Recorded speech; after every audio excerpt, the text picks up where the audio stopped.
Okay, so as for these echelon and reduced echelon forms, these are not concerned to us because these will be coming in the board exam but not in the NET exams. अच्छा, उसके बाद हमारे पास आया था determinant और adjoint. अच्छा, ये जो है ना 2/2 के तो बहुत आसान है. हमें पता है कि डिटर्मिनेंट के लिए डायगनल्स को आप मल्टीप्लाई कर देते हैं माइनस दिस डायगनल मल्टीप्लाई. ठीक है, तो a b minus c a d minus b c आ गया. और एडजॉइंट में आप डायगनल्स की वैल्यू इंटरचेंज करके दूसरा डायगनल जो है उसकी आप साइन चेंज कर देते हैं. तो ये तो बहुत बेसिक सी चीज़ है. असल बात आ जाती है जब हम चले जाते हैं 3/3 वाले में. उसमें हमें पता है, इसमें जो ट्रिक मैं आपको बता रहा हूँ वो ये है कि आपके पास एक ये ऐसे 3/3 का आ जाता है मैट्रिक्स.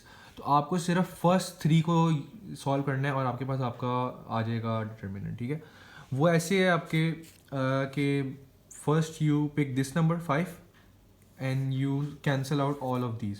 तो अब आप इसको एज अ डिटर्मिनेंट सॉल्व करेंगे. ठीक है, माइनस दिस वन, फिर इस बाकी कौन सी बच गई, ये वाली रो और ये वाली कॉलम आपने निगलेक्ट कर दी, तो बाकी ये 4 रकम बनती, इनका आप डिटर्मिनेंट निकाल देंगे प्लस दिस वन.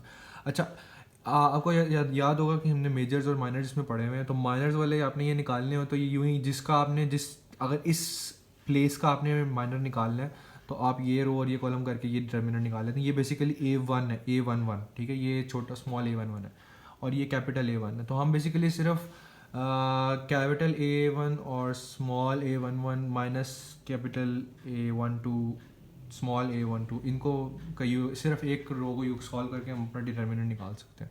ठीक है, एडजॉइंट थोड़ा सा 3/3 का मुश्किल होता है. उसके लिए आपको क्या करना पड़ेगा, उसके लिए आपको सारे माइनर निकालने पड़ेंगे और सब माइनर्स को अपनी जगहों पे प्लेस करना पड़ेगा. ठीक है, यानी आप हर वैल्यू जिस जगह का आपको निकालना है माइनर, आप जैसे ये वाली इस रो को और इस कॉलम को निगलेक्ट कर देंगे बीच वाली दोनों को, तो जो आपके पास 4 बचेंगे आप उनका डिटर्मिनेंट निकालेंगे, वो आपका वहाँ का माइनर होगा. बट हमें क्विज में इतना टाइम नहीं, हमारे पास 40 सेकंड्स होते हैं. तो हम क्या करेंगे, हम सिर्फ 1 या 2 जगह चेक कर लेते हैं और वहाँ से हमें पता चल जाता है कि, क्योंकि मैंने आपको बताया था एलिमिनेशन मेथड का. एलिमिनेशन मेथड हम यूज़ करेंगे, हम एक वैल्यू निकालेंगे, हम देखेंगे कौन किस में वो वैल्यू है और हम उसको बस टिक कर देंगे, हमें बाकी निकालने की ज़रूरत नहीं है. इन्वर्स ऑफ अ मैट्रिक्स में भी आपको सारा सॉल्व करना पड़ेगा. सो आई वुड रिकमेंड जहाँ पे आपको इन्वर्स वाला सवाल है, भाग जाओ, छोड़ दो, गोली मार दो उस सवाल को.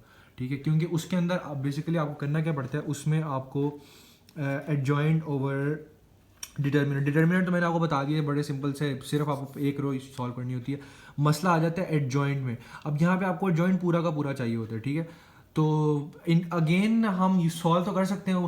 मैं आपको बता देता हूँ उसका क्या मेथड होगा. आप ये निकाल लो डिटर्मिनेंट और सिर्फ फर्स्ट जो आपने टर्म, जैसे क्योंकि फर्स्ट रो तो आपने रो यूज़ कर सॉल्व कर ही लिया, तो फर्स्ट रो की आपको वैल्यूज़ का पता है, तो आप उनको उनके माइनर्स प्लेस कर दो और उन माइनर्स के नीचे ये जो पूरा एक वैल्यू बनेगी, जो एक पूरा एज अ होल आपका डिटर्मिनेंट आएगा, उससे डिवाइड कर दो. तो आप 1-2 वैल्यूज से ही आपको पता चल जाएगा कि आपका करेक्ट इन्वर्स कौन सा बनता होगा आपकी ऑप्शंस में से, क्योंकि ऑप्शन में एक आंसर तो है ना करेक्ट.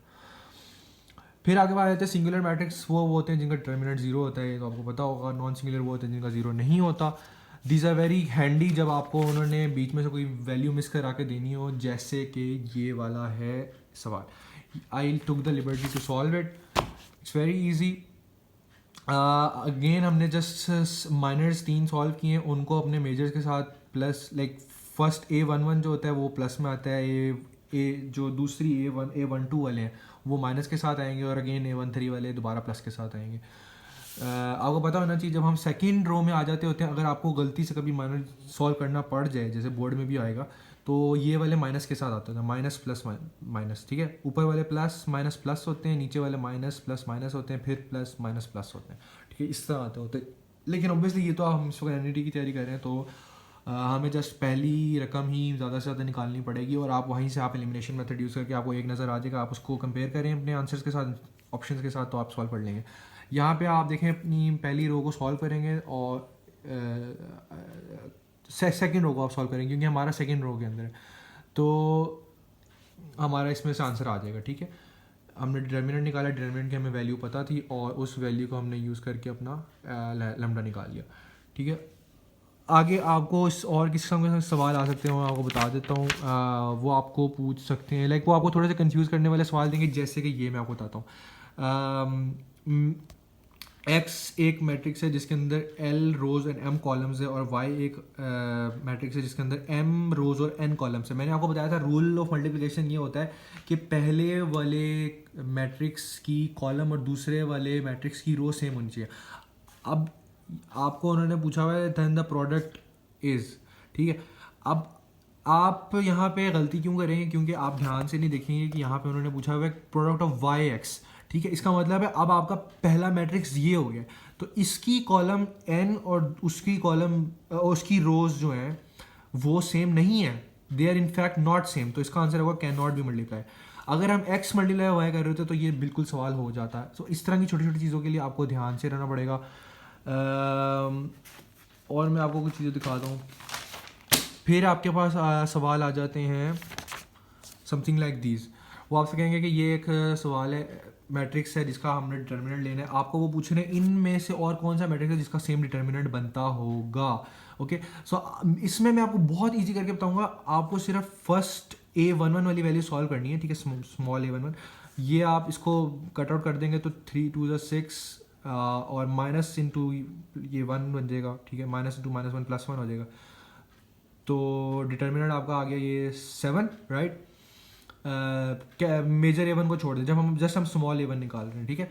वो इसलिए क्योंकि डिटर्मिनेंट हम लोग सॉल्व कर रहे हैं ना, तो हमें पता है अगर ये सेम आ जाते हैं तो आगे भी सेम ही होगा। अब लाइक आप चेक करें, ये भी सेम बनता है। जब अगर जीरो वाली रकम को हम स्मॉल A1 निकालें तो ये भी आपका 7 ही बनता है। इसका मतलब है दिस इज द करेक्ट। आपको पूरा सॉल्व करने की जरूरत नहीं, इंस्टेंट आपको एक नज़र में पता चल रहा है that this gives the same determinant, right. then you have matrices, then you have like questions like these। आपके पास ये वाले सवाल आ जाएंगे। अब ऑब्वियसली आपने बुक में देखा होगा आपके पास बहुत बड़े बड़े सवाल हैं जिसके अंदर आपको रो एक्सचेंज मेथड और कॉलम एक्सचेंज मेथड और क्रैमर्स रूल यूज़ करने पड़ते हैं। यहाँ पे हमारे पास इतना टाइम नहीं है। आप क्या करोगे, इसको आप लीनियरली लिख लो, ठीक है, लीनियरली लिखो इस तरह करके, और आप इसको जिस तरह नॉर्मल लीनियरली सॉल्व करते हो ना, एक एक्स की वैल्यू, जस्ट आपको एक एक्स की वैल्यू निकालनी है। If you notice here all the x values are different indeed different, तो अगर आप एक वैल्यू भी निकाल लो आपको बाकी निकालने की जरूरत नहीं है। Don't solve it by using matrices method, क्योंकि उसमें आपको एडजॉइंट निकालना पड़ेगा। मैंने को बताया जब भी आपको ये एडजॉइंट्स और इन्वर्स वगैरह करने पड़े, run away from it, because as you can see grammar rule में भी आपको डिटर्मिनेंट निकालना है और यहाँ पे बार बार पूरी वैल्यूज चेंज करके लिखनी है। अगर आपको सिर्फ एक एक्स भी निकालना है उसके लिए आपको पहले पूरा डिटर्मिनेंट निकालना पड़ेगा, जिसके लिए आपको A11 A12 A13 सारे ये लिखने पड़ेंगे। तो ये बहुत लंबा मेथड हो जाएगा। I would always prefer this one अगर आपको 40 सेकंड में सवाल पूरा करना है। सो आई होप चीज़ें सॉल्व क्लियर हो गई हैं।